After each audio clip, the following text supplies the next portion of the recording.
Stable and unstable equilibrium of loop, current loop लिख सकते हैं, current loop in magnetic field.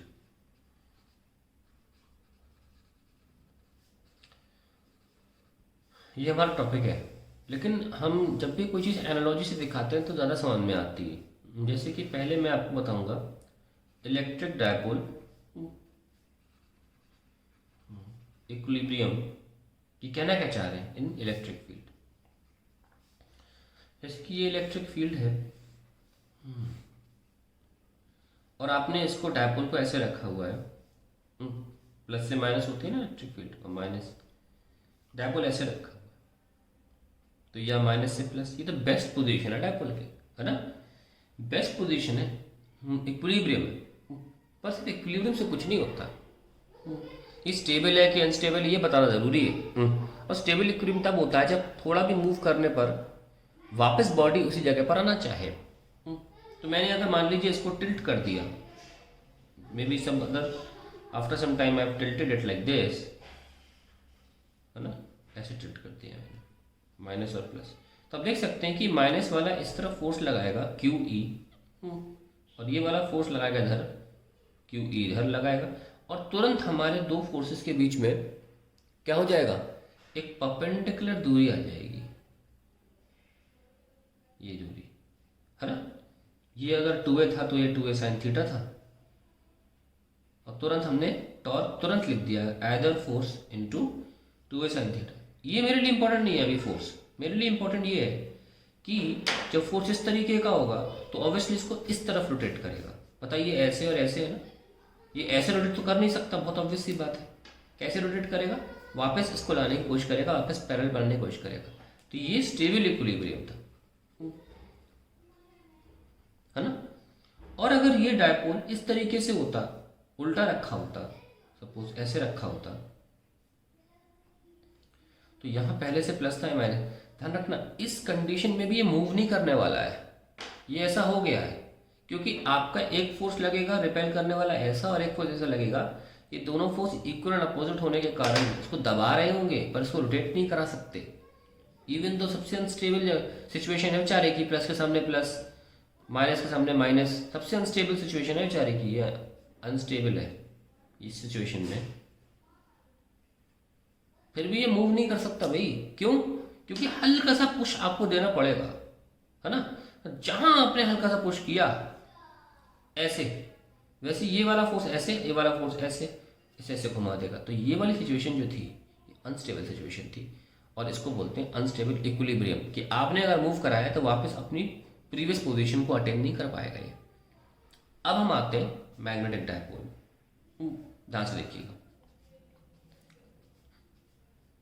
Current loop से कैसे कर सकते हैं इसको। आए हैं क्वेश्चन इस तरीके के, तो suppose I have a current loop having clockwise current, ठीक है।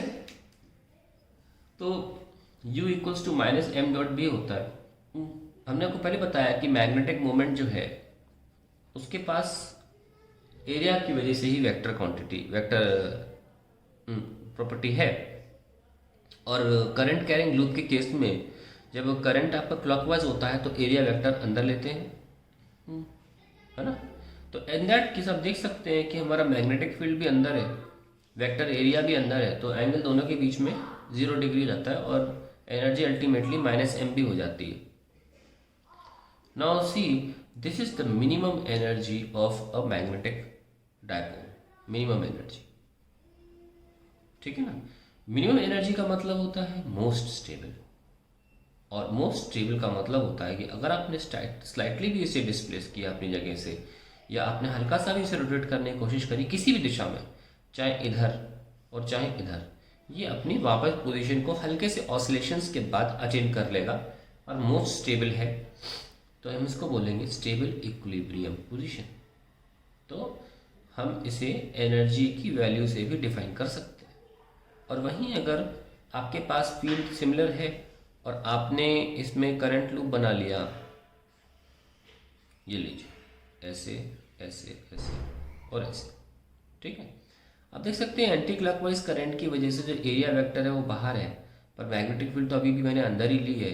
तो आप देख सकते हैं कि पोटेंशियल एनर्जी जो है एम डॉट बी के हिसाब से माइनस कॉस 180 हो जाएगा, और finally we can write plus का M B, and this is the maximum energy of the magnetic dipole created by a current loop.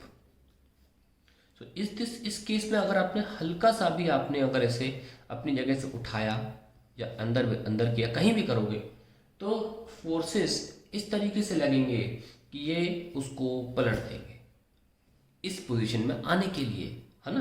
तो ये अनस्टेबल इक्विलिब्रियम है। प्लीज मैं आपसे ये नहीं कहूँगा कि जब क्रॉस फील्ड हो और क्लॉकवाइज करंट हो तो स्टेबल इक्विलिब्रियम, जब क्रॉस फील्ड हो तो एंटी क्लॉकवाइज करंट हो तो अनस्टेबल इक्विलिब्रियम। ये आप चाहते हैं तो आप 4 केस बनाकर रट लीजिए, लेकिन मैं आपको रेकमेंड अपनी तरफ से नहीं करूँगा। क्यों? ऐसे बहुत केस बन सकते हैं यार, नहीं ऐसे नहीं रटना है। कैसे रटना है? यू की वैल्यू से रटना है, क्योंकि केस कितने ही हो, यू की मदद से पढ़ोगे ना तो केस केवल 2 ही हैं, तो यू माइनस में आएगा या यू प्लस एम बी आएगा, और इसके बेसिस पर हम डिफाइन करेंगे स्टेबल अनस्टेबल इक्विलिब्रियम। यहाँ पे कंफ्यूजिंग हो जाएगा। देखो क्यों कंफ्यूजिंग हो जाएगा, कल को मान लो एग्जाम में आपको क्वेश्चन ऐसा आ जाए,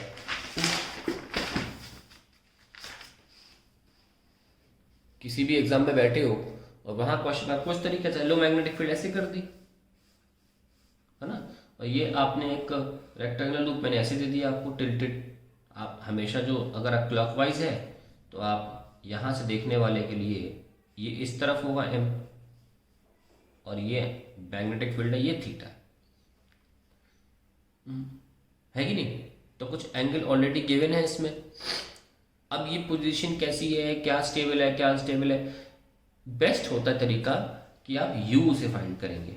आप डिसाइड नहीं करेंगे क्या है, आप देखेंगे कि ये एम बी कॉस थीटा जो है वो अक्यूट एंगल है, और अक्यूट एंगल है इसका मतलब कॉस थीटा पॉजिटिव रहेगा, और पॉजिटिव रहेगा तो एनर्जी मिनिमम पोजीशन में रहेगी। तो ये जो सिचुएशन है इस लूप की, ये ऐसी है कि ये मिनिमम एनर्जी की तरफ ही जाएगी, क्योंकि already it has energy negative and it has lesser energy, तो it will prefer to go back to be straight. Yes or no? It will prefer to become like this. Yes or no? So remember that with the help of U we'll do that, and not with the help of how the magnetic coil is kept in the magnetic field. आप रटना चाहते हैं रट लीजिए, आप तरीके हमेशा सोच भी रहे होंगे कि निकाल लो बढ़ जाए, लेकिन मेरा मानना यह है कि आप यू की स्पीड से यू की तरीके से रटिए। हाँ, एक तरीका है जो बहुत कारगर साबित होता है, कई बार बता देता हूँ आपको। जब भी आपकी मैग्नेटिक डायपोल मोमेंट की जो एरो डायरेक्शन है वो एरो डायरेक्शन मैग्नेटिक फील्ड की भी हो, अगर जैसे कि मैग्नेटिक फील्ड ऐसे है और मैग्नेटिक डायपोल मोमेंट की एरो डायरेक्शन भी मैग्नेटिक फील्ड की दिशा में है, तो ये पोजीशन जो होती है वो मोस्ट स्टेबल पोजीशन होती है, ठीक है।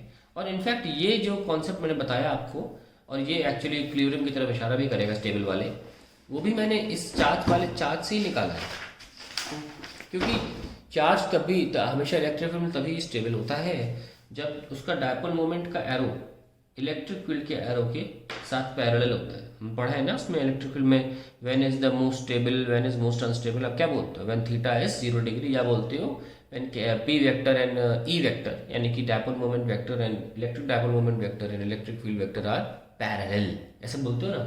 तो ये बहुत अच्छा तरीका है, लेकिन मैथमेटिक्स की भी आपको इंपॉर्टेंस समझनी चाहिए इसमें, आप ऐसे भी कर सकते हो। It's a very important concept, how to identify with the loop is in stable और अनस्टेबल इक्विलिब्रियम, ठीक है। अभी क्वेश्चन मैंने जैसे एग्जाम में दिया था, not many people did it and those who did it I know they cheated, but कोई बात नहीं, अगर एक आदमी किया तो वो दिल पे ना ले, but mostly cheated how to get that answer stable unstable, because most of the students of different sections खासतौर से they haven't been taught stable and unstable equilibrium in their class 11th and work energy power, so I don't expect them to give the answer in the form stable and unstable।